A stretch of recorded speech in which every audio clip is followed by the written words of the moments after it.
Hoje o vídeo é comigo fanha porque eu estou gripada.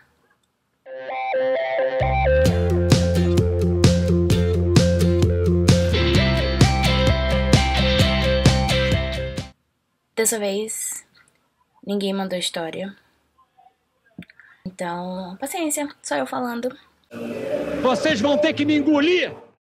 Então, como eu disse no blog, eu queria falar, na verdade, sobre a primeira vez que eu ouvi uma cantada na rua. Mas eu não vou lembrar disso. Jamais. Não vou conseguir lembrar de quando foi a primeira vez que eu ouvi uma cantada na rua.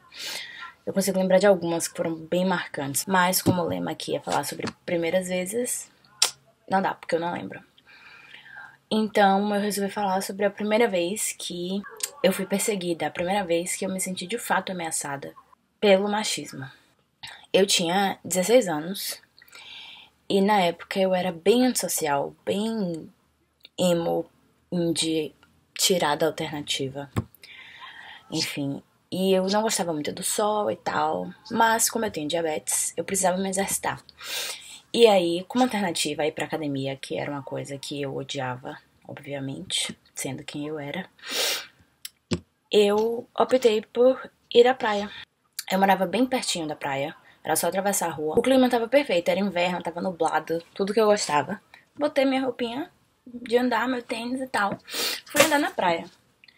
Verdade é que a praia não andava muito cheia, claro, era inverno e tava nublado, mas sempre tinha gente lá fazendo uma caminhada e tal.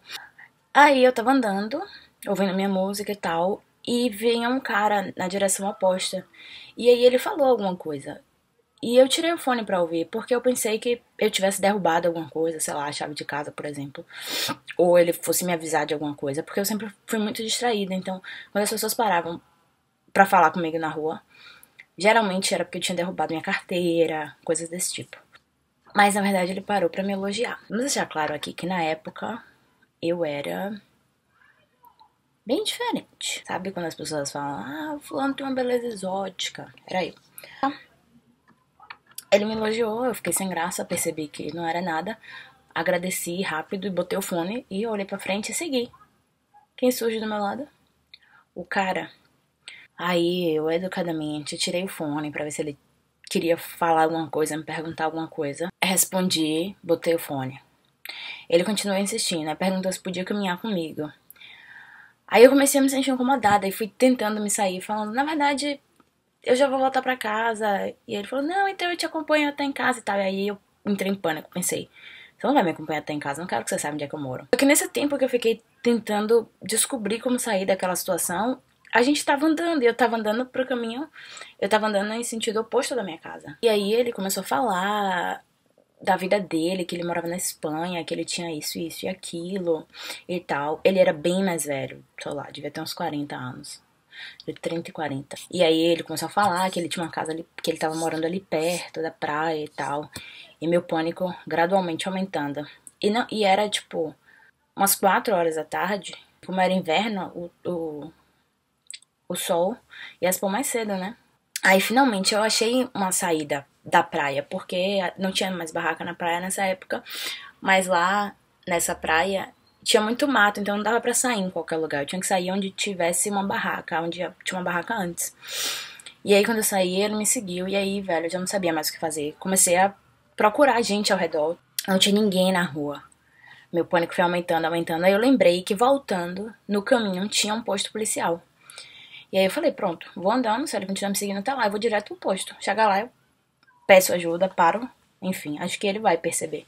Aí foi andando e ele foi andando comigo e sutilmente insinuando que a casa dele era ali perto e o quanto eu era bonita e o quanto de dinheiro ele tinha, blá blá blá.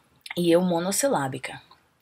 De vez em quando ele tentava arrancar umas respostas de mim e tal, fingindo que não tava fazendo nada demais, tipo assim, não, porque pode conversar comigo. Tentando me fazer sentir segura. Só que aí quando a gente chegou na altura do posto policial, tava fechado. Nessa hora, meu pânico ficou visível. Eu quase chorei.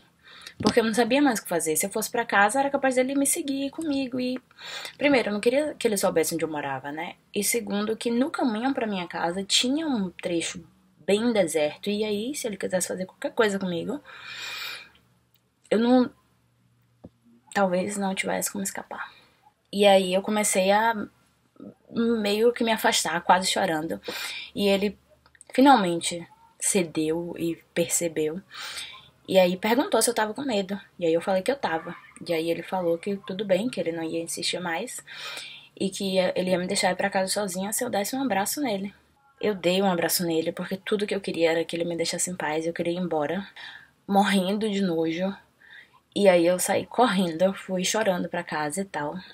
Para finalizar bem a história, eu cheguei em casa desesperada. E aí já era perto da hora do jantar, na hora que eu sentei pra jantar com minha família. E eu fui contar o acontecido.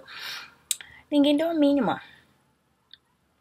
Ninguém nem quis ouvir. Eu tentei contar umas 3 vezes, ninguém ouviu. E aí eu, com 16 anos, falei, vão pra merda todos vocês, vou fazer greve de voz. E aí dei uma daquele menino de Little Miss Sunshine e só fiquei falando por papelzinho por um tempo.